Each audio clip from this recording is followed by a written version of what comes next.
La guerra en Ucrania y sus consecuencias tanto económicas como humanitarias aquí en Navarra sigue muy presente en la Cámara Foral y en sus debates, también en los discursos de los portavoces parlamentarios, pero esta semana también se ha analizado la situación de otro territorio, del Sáhara Occidental, a raíz de ese cambio de postura del gobierno de Pedro Sánchez.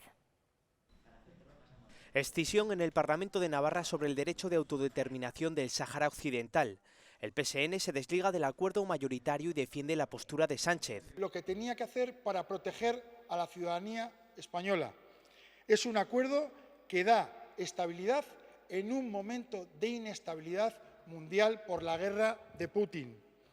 Navarra Suma critica este cambio de rumbo de los socialistas. Se ha hecho además sin hablar absolutamente con nadie, sin dar ningún tipo de explicación, de forma unilateral. En la misma línea se pronuncian el resto de formaciones. Los socios del Ejecutivo Foral marcan distancias. Abandona a su suerte al pueblo saharaui con esta decisión y yo diría que la sociedad navarra no puede sumarse a esta traición. Saharaui, un giro que nos ha dejado a todos anonadados y en el que desde luego se rompen los consensos. Podemos, partido integrante del Gobierno de Navarra y España, remarca su rechazo. Desde luego responde a intereses geoestratégicos, pero que vulnera los procesos democráticos, tanto hacia adentro, por la forma en la que nos hemos enterado todos, como hacia afuera, renunciando a un proceso democrático y a un proceso de paz.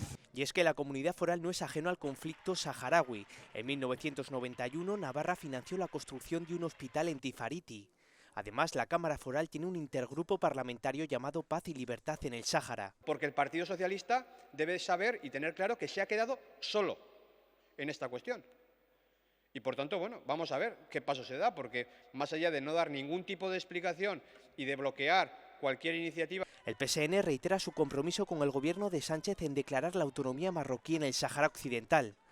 Es un acuerdo que defiende la seguridad de España, nuestra soberanía y nuestra integridad territorial. Desde el seno del Partido Socialista en este tema aseguran que esperan las explicaciones del ministro de Exteriores.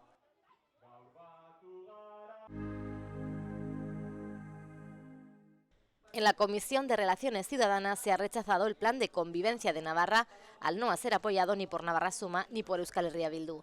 La razón de este rechazo ha sido la enmienda que ha incorporado el Partido Socialista, que indicaba la necesidad de condenar cualquier tipo de terrorismo, específicamente el de ETA, por parte de todas las fuerzas políticas. Pero para Navarra Suma esta enmienda no ha sido suficiente y Euskal Herria Bildu ha dicho que los socialistas han sucumbido a la presión de la formación que lidera Javier Esparza. Conoce, a consecuencia de nuestra propuesta de resolución, que hay que condenar a ETA, pero que si no condena, pues tampoco pasa nada.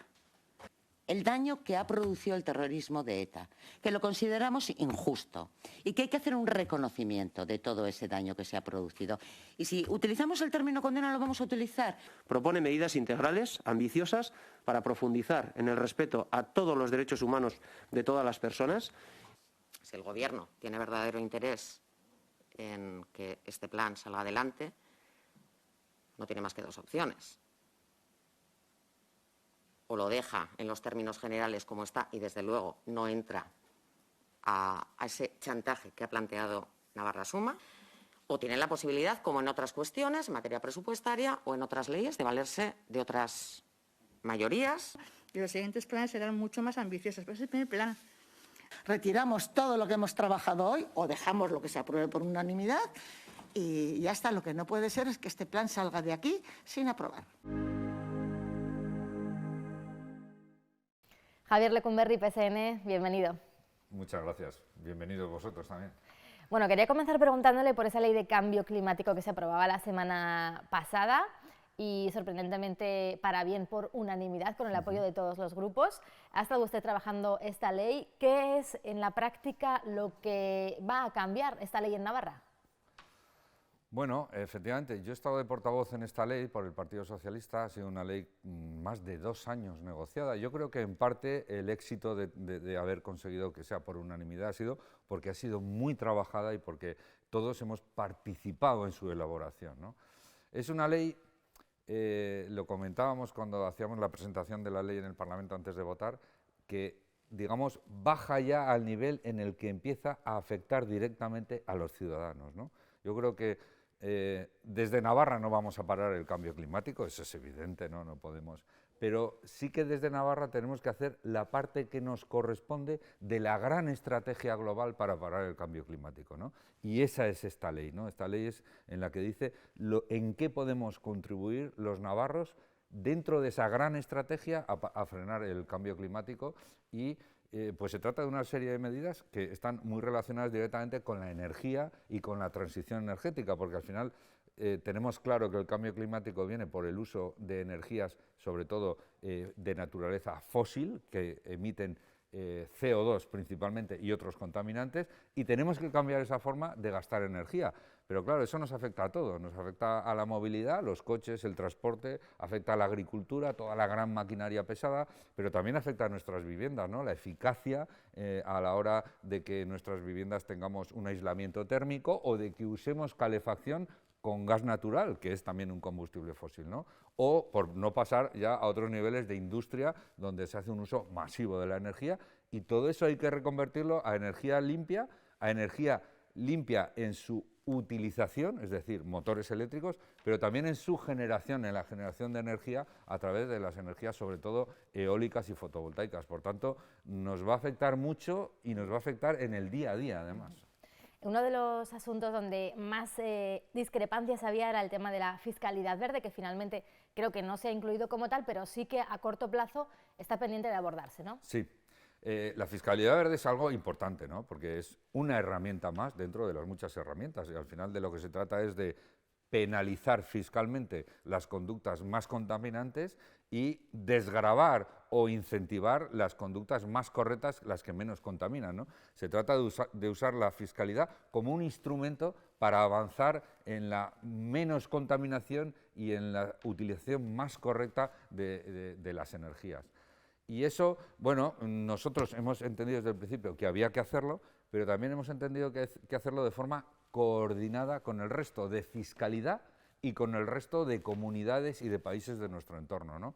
Creemos que hay que hacerlo de forma acompasada y por eso nosotros lo que decíamos es hagámoslo bien. Hay unas directivas europeas que se están transponiendo a las leyes españolas y unas leyes españolas que van transmitiéndose al resto de comunidades y concretamente en Navarra, donde tenemos una fiscalidad propia, pues lo que tenemos que hacer es ir adaptando de forma coordinada, entre otras cosas porque hay que hacerlo bien, pero lo que no podemos es dejar a nuestra economía o a nuestros ciudadanos en una situación peor que el resto de comunidades de nuestro entorno, ¿no? Por eso lo que queremos hacerlo es de forma acompasada. Nos hemos dado un plazo de 2 años, máximo 2 años, que creemos que es suficiente y necesario a la vez. Destacaba yo esa unanimidad porque no es lo más normal últimamente, ¿no? Aquí en esta Cámara Foral. Es verdad que es una ley importante, pero en otras también importantes, como por ejemplo la del convenio económico, no va a haber esa unanimidad.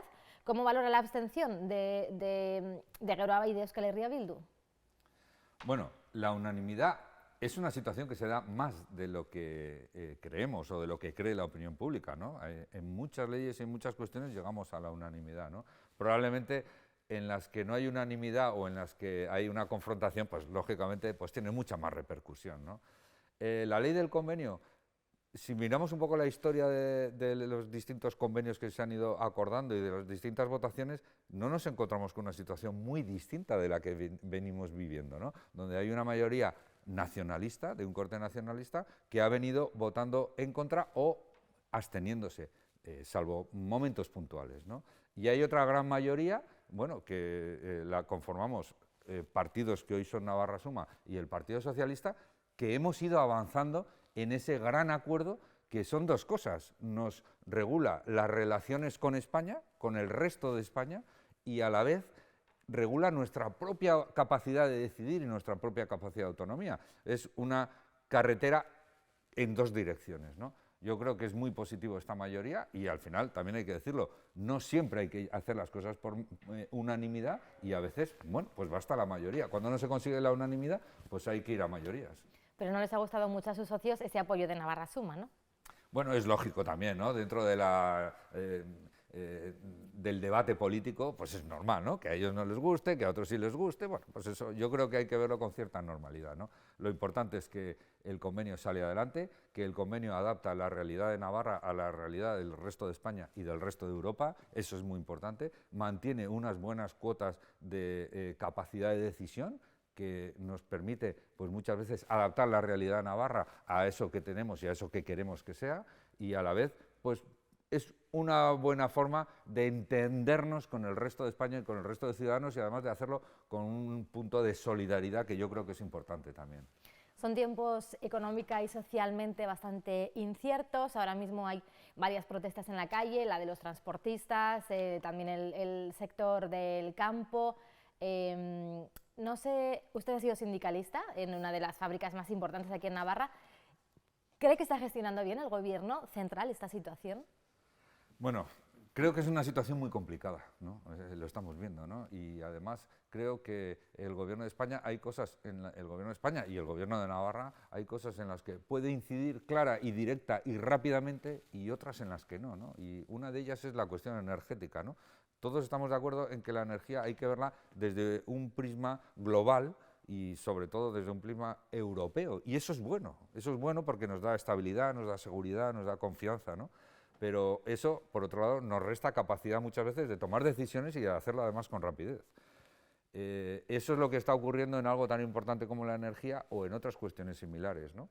El no tener ciertas competencias como las teníamos antes de pertenecer a la Unión Europea nos resta capacidad de decisión. Lo estamos viendo, por ejemplo, con el Brexit de Inglaterra, pero por otro lado nos da mucha estabilidad, nos da mucha solvencia, nos da mucha seguridad, ¿no? Bueno, es como todo en la vida, ¿no? Casi todo tiene su cara y su cruz, ¿no? Esta es una situación muy complicada y yo creo que el Gobierno de España, y concretamente ahora el presidente del Gobierno de España, nuestro presidente Pedro Sánchez, está haciendo una gran ronda por todos los países europeos intentando convencerles de algo en lo que el Partido Socialista está totalmente de acuerdo, y es que tenemos que cambiar la forma de pagar la factura eléctrica o la factura energética. Vamos a ver, yo creo que también hay que tener paciencia, las cosas van al ritmo que van, no se puede acelerar. Eso también hay que decirlo, no resta un ápice de la situación a veces dramática que está viviendo muchas personas y algunos colectivos, sobre todo por el incremento de los precios de la energía, y ahí hay situaciones que yo creo que este gobierno, ayer mismo hubo después de más de 8 o 10 horas de reunión, hubo un principio de acuerdo, no fue suficiente, se sigue avanzando en ello. Bueno, vamos a ver, yo confío, desde luego sensibilidad no le falta a este gobierno, sin obviar que son problemas muy complejos de solucionar y sin obviar tampoco que hay gente detrás de esos problemas pues pasándolo muy mal y sufriendo mucho, ¿no? Hay partidos que apuestan por la bajada de impuestos, no es el caso del Partido Socialista. No. Entiendo que usted tampoco estaría dispuesto a ello, ¿no? Yo creo que esa no es la solución, esa es la solución fácil a la que siempre se recurre, ¿no? Pero yo creo que los presupuestos son casi como una economía doméstica, ¿no? Si quitas ingresos, los gastos tienen que reducirse. No podemos estar exigiendo más gasto en sanidad, más gasto en ayudas sociales, más gasto en ayudas a ciertos colectivos como se ha hecho ahora con la pandemia, o más gastos a las empresas que están pasando por muy malas situaciones como son los ERTEs para poder pagar a los trabajadores. No podemos seguir más gastos y a la vez decir que la solución es bajar los impuestos, ¿no? Es algo completamente contradictorio. Quien hace esas propuestas lo sabe, pero yo creo que a veces juega con un poquito de demagogia y con aprovecharse de ciertas situaciones, ¿no? La solución es bajar los impuestos, y además bajar los impuestos normalmente a quien más le interese es a quien más dinero tiene y a quien más dinero gana y a quien menos necesita de los servicios públicos de sanidad, de educación, de seguridad, etcétera, etcétera, ¿no? Por eso la solución de bajar los impuestos no es. Otra cosa es que puntualmente algunos colectivos con algunos gastos muy concretos, como por ejemplo ahora se ha planteado con el gasoil para los transportistas, que el gasoil es un elemento de trabajo para ellos. Otra cosa es que puntualmente se busquen fórmulas para compensar esos gastos, ¿no? Pero bajar los impuestos así como tal, yo comparto plenamente con el Partido Socialista que es un error. ¿Cree que nuestro sistema de bienestar, tal y como lo conocemos, está en riesgo ahora mismo? El sistema de bienestar, yo creo, y y lo estamos viendo ahora mismo especialmente, que es un sistema muy delicado, ¿no? Que hay que cuidarlo, que hay que vigilarlo, que hay que alimentarlo. Algunos lo consideran algunos derechos, como por ejemplo el de la sanidad universal pública, como un derecho casi inherente, ¿no?, de los ciudadanos, ¿no? Yo he visto, y además en mi etapa sindicalista en una multinacional como en la que trabajo y donde teníamos comités de empresa en otros países, como por ejemplo en Estados Unidos, yo he visto cómo sindicalistas de Estados Unidos te decían que el principal problema que tenían en sus convenios era delimitar hasta dónde le cubría el seguro sanitario de la empresa, ¿no? Algo que aquí es impensable, ¿no? A nadie se nos ocurre que en un convenio colectivo estés discutiendo sobre si el cáncer de tal o el cáncer de cual, si lo tiene tu esposa o lo tiene tu marido o lo tiene tu hijo, le va a cubrir o no la empresa, porque ya todo eso lo tenemos, ¿no? Por eso el sistema de bienestar es algo que hay que cuidar mucho, que hay que tenerlo siempre como un objetivo. A veces cuando hablamos, y especialmente los partidos de izquierdas y el Partido Socialista, del estado de bienestar, algunos dicen, bueno, eso ya está superado. No está superado, hay que vigilarlo y hay que siempre tenerlo como una de las prioridades, porque si no, en situaciones como la que estamos viviendo, pues podría acabar en una situación complicada, ¿no? Pero ¿se va a poder superar esta crisis sin dejar a nadie atrás, que es lo que se ha propuesto el Gobierno? Pues es lo que se ha propuesto el Gobierno, por suerte, y creo que la suerte que tenemos es que tenemos un Gobierno que entre sus prioridades está ahí, está esa, el no dejar a nadie atrás y el tener siempre en cuenta a los colectivos que sufren más, porque algunos que hemos vivido, y lo hemos vivido en la etapa de sindicalista, crisis como la que vivimos en el 2007, en el 2010, 2012, vimos que otros partidos no tenían esas prioridades, ¿no? Y sí que se quedó mucha gente atrás, ¿no? Yo creo que se va a intentar, que se está intentando con fuerza, que se está haciendo muchos sacrificios para eso, para que nadie quede atrás, y bueno, pues ojalá que eso sea así y que se pueda conseguir, ¿no? Porque es uno de los objetivos prioritarios. Vamos ya con nuestro test de preguntas. ¿Quién es para usted el mejor orador o la mejor oradora de este Parlamento? Pues es una buena pregunta y uno le da vueltas, ¿no? Hay buenos oradores, ahí están todos los portavoces de los grupos, todos ellos, Bacarcho, Ursúe, Ramón, Alzorriz, Javier Esparza, ¿no? Pero aparte de ellos, si yo tuviera que nombrar algunos de esos que estamos en la segunda fila, por decirlo de alguna manera, hombre, pues tenemos un Mayorga Ramírez, que es una persona muy ocurrente, o tenemos un Jorge Esparza, que también desde Navarra suma, y con unas ideas que normalmente no suelen coincidir mucho con las mías, pero que también creo que tiene un discurso muy ágil, muy rápido y muy bueno, ¿no? O tenemos un Javi Aracama en Geroa Bay, con un discurso también muy sólido, muy bien organizado, ¿no? Yo creo que en general hay buenos oradores y normalmente suele dar gusto estar aquí escuchando las ideas, por muy distintas que sean de las tuyas, y cómo las explican, ¿no? ¿Con la persona con la que más choca aquí políticamente, con la que más discute?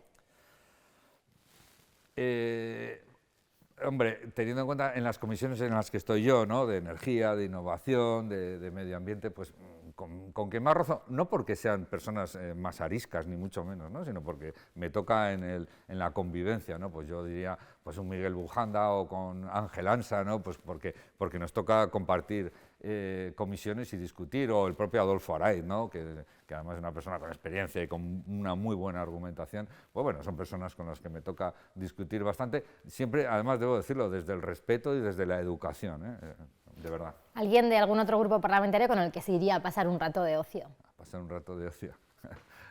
Bueno, pues también con personas con las que comparto comisiones y con las que además me gusta discutir de ideas distintas, y porque además saben de cosas mucho más que yo, ¿no? Y siempre aprendes de ellas, ¿no? Pues tenemos a una Elena Llorente, ¿no?, que por ejemplo en el debate de la ley de cambio climático, pues técnicamente tiene una gran preparación y hemos aprendido mucho, ¿no? O Laura Aznal, ¿no?, de Bildu, con la que también hemos compartido muchos momentos, ¿no? A mí me gusta mucho también Maribel García Malo, ¿no?, que también tiene un buen discurso, un discurso social además, y sabe mucho de lo que habla. Bueno, yo creo que hay unas cuantas personas con las que tranquilamente me iría a tomar unos pinchos y a tomar unas cañas o un café, ¿no?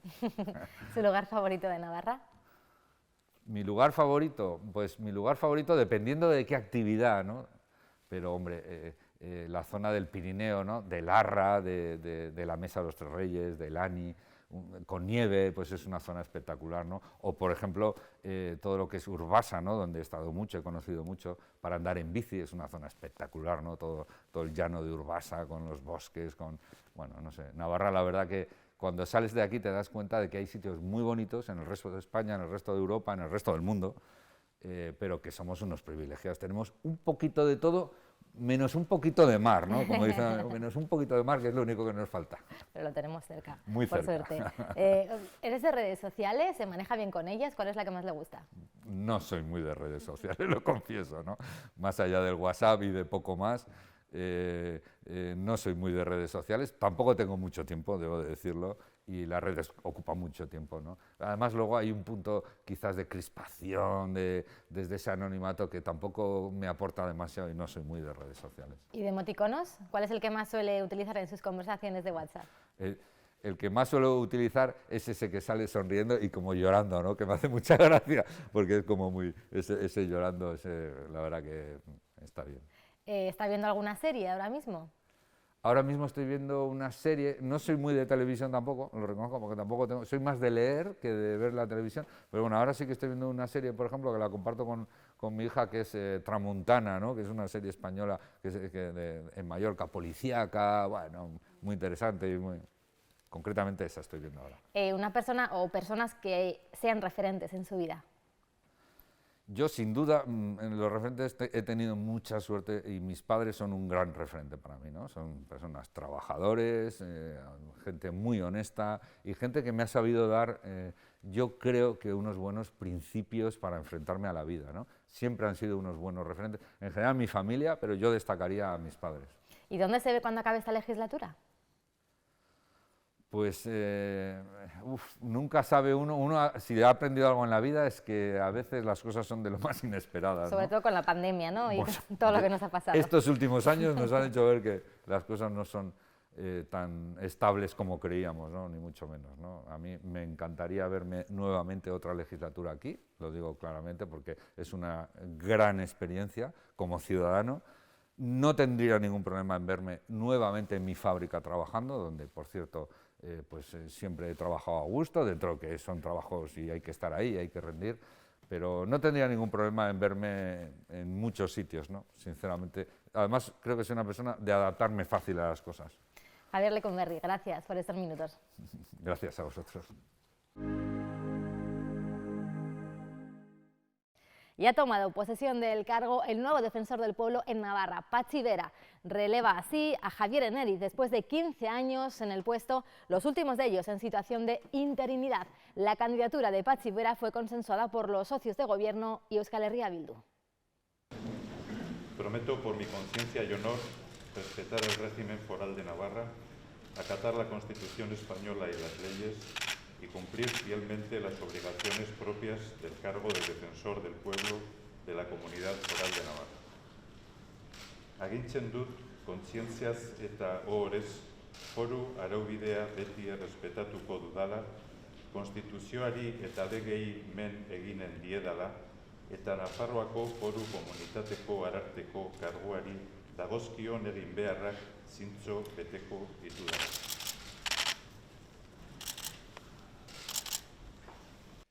Mis primeras palabras quieren ser de agradecimiento. Eskerrik asko. En primer lugar, a los firmantes de mi candidatura por confiar en mi persona. Al Pleno del Parlamento por la elección llevada a cabo el pasado día 10 de marzo como defensor del pueblo de la Comunidad Foral de Navarra, Nafarroako Arartekoa. En mi comparecencia ante la Comisión de Régimen Foral de este Parlamento, afirmé que mi objetivo número 1 va a ser velar para que en nuestra sociedad se cumpla la afirmación de no dejar a nadie atrás. Mi principal misión para estos 6 años va a ser supervisar que las administraciones de Navarra, más allá de las declaraciones institucionales, cumplen de verdad con ese segundo principio de los valores universales que las Naciones Unidas fijaron en septiembre de 2015 al aprobar la Agenda 2030. Es un día importante. Ayer, día 22, precisamente se cumplieron 15 años desde la toma de posesión de Francisco Javier Eneriz Olaechea, al que agradezco su gran labor como defensor del pueblo de Navarra saliente. Sin duda, un importante papel, un trabajo vital para la ciudadanía. El Defensor del Pueblo, como ocurre con la Cámara de Comptos, ambos dependientes de este Parlamento en nuestro régimen foral, son órganos que fiscalizan la labor de las instituciones públicas y velan por su buen hacer.